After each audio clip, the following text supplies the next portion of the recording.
کابل پر طالبان کے قبضے کے تیسرے دن صورتحال بظاہر پرسکون نظر آتی ہے اور کابل کی ایک سڑک پر طالبان جنگجو پولیس کی گاڑی چلاتے ہوئے دیکھے جا سکتے ہیں۔ مجموعی طور پر حالات خاصے بہتر ہیں۔ میں کابل کا رہائشی ہوں، میں فکر مند نہیں ہوں اور لوگوں کو بھی فکر مند نہیں ہونا چاہیے۔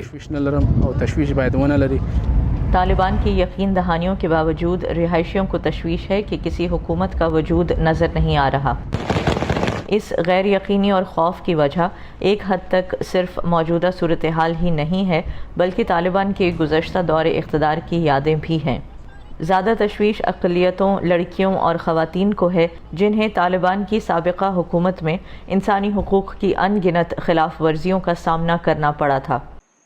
26 سالہ ہادیہ عیسیٰ زادہ کا تعلق افغانستان کی ہزارہ کمیونٹی سے ہے اور وہ نوجوانوں کی سرگرم کارکن ہیں۔ وہ دسمبر میں ملک چھوڑ کر امریکہ پہنچیں جہاں انہوں نے سیاسی پناہ کی درخواست کی ہے۔ افغانستان کے شمال میں مزار شریف کی رہنے والی ہادیہ اگست 1998 میں طالبان کی جانب سے ان کے شہر پر قبضے کے بعد کیے گئے قتل عام سے بچ گئی تھیں۔ وہ اپنے 13 سالہ بھائی احمد کو یاد کرتی ہیں جو اس قتل عام کا شکار ہوئے تھے۔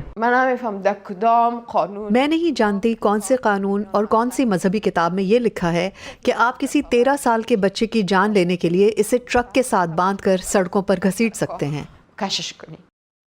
امریکی حکومت کی 2001 کی ایک رپورٹ میں کہا گیا تھا کہ طالبان نے اس شہر پر قبضہ کرنے کے بعد کم سے کم 2000 عام شہریوں کو ہلاک کر دیا تھا۔ انسانی حقوق کے بین الاقوامی تفتیش کاروں کے مطابق ہلاک ہونے والوں کی تعداد اس سے کئی ہزار زیادہ تھی اور زیادہ تر لوگ طالبان کی اندھا دھند فائرنگ میں مارے گئے تھے۔ امریکی رپورٹ کے مطابق سنی مسلک سے تعلق رکھنے والے طالبان نے 1998 میں جن افراد کو ہلاک کیا ان میں زیادہ تر کا تعلق ہزارہ کمیونٹی سے تھا جس میں بیشتر شیعہ فرقے سے تعلق رکھتے تھے۔ اس قتل عام میں ایک اور ہزارہ خاتون معصومہ نے بھی اپنے پیاروں کو کھویا تھا۔ طالبان کی جانب سے افغانستان پر حالیہ قبضے سے کچھ دن پہلے بات کرتے ہوئے کہا کہ طالبان نے ان کے سامنے ان کے شوہر کو گولی مار کر ہلاک کیا تھا۔ معصومہ کا چہرہ ان کے تحفظ کے لیے نہیں دکھایا جا رہا۔ انہوں نے یہ بھی بتایا کہ ان کا بیٹا اسی قتل عام کے دوران گم ہو گیا تھا اور پھر کبھی نہیں دیکھا گیا۔ مجھے اب بھی اپنے بیٹے کے گھر واپس آنے کی امید ہے، اگر وہ اب تک زندہ ہے تو، اگر نہیں تو طالبان نے اسے بھی مار دیا ہے، لیکن میں اس کے انتظار میں ہوں۔ ایک ایسے وقت میں جب طالبان نے تیزی سے افغانستان پر دوبارہ قبضہ کر لیا ہے، انہوں نے عزم ظاہر کیا ہے کہ وہ اپنے پچھلے دور حکومت میں روا رکھی جانے والی کچھ انتہائی شدید سختیوں کا اعادہ نہیں کریں گے۔ تاہم امریکی شہر باسٹن میں رہنے والی افغان تاریخ دان زہرہ لطفی کا کہنا ہے کہ ایسا کوئی اشارہ نہیں ملا کہ طالبان نے اپنے طور طریقے بدلے ہیں۔